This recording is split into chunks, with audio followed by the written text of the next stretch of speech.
Salut tout le monde, ici votre vieux schnock préféré de Maliberté TV. J'espère que vous allez bien.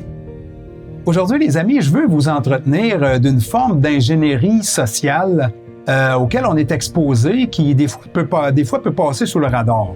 Et je veux parler de la corruption des symboles, des concepts et même de certains mots. Je peux prendre comme exemple, durant la pandémie, on a vu l'introduction du symbole de l'arc-en-ciel pour représenter ça. Et aujourd'hui, bien, plusieurs d'entre nous, quand on voit un arc-en-ciel, peu importe où on le voit, bien, tout de suite, on a le goût de vomir.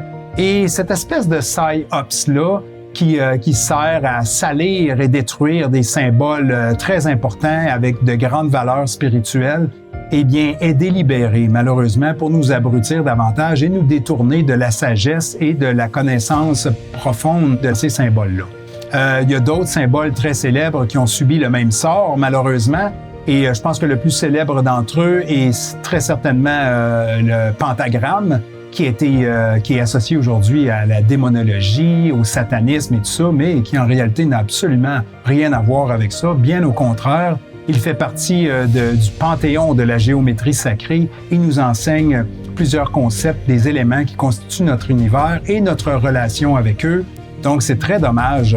Il y a eu plus récemment aussi d'autres symboles tels que la croix gammée de Hitler, par exemple, qui est le svastika, qu'on pourrait plutôt apparenter au yin et au yang, qui est cette énergie négative et positive. Pas dans le sens du bien et du mal, mais plutôt du positif, négatif, jour, nuit, homme, femme, chaud, froid, et qui constitue la dualité du monde et de l'univers dans lequel on vit et qui nous enseigne des principes fondamentaux pour notre élévation spirituelle. Donc, je vous partage ça afin qu'on puisse se libérer de ce psy-ops-là et qu'on ne laisse pas ces salauds salir nos concepts et nos symboles magnifiques. Donc, voilà. Donc, je vous invite à nous faire un don si vous aimez ce qu'on fait. Et je vous souhaite une excellente semaine en notre compagnie sur malibertv.tv et on se dit à la semaine prochaine. Ciao les amis.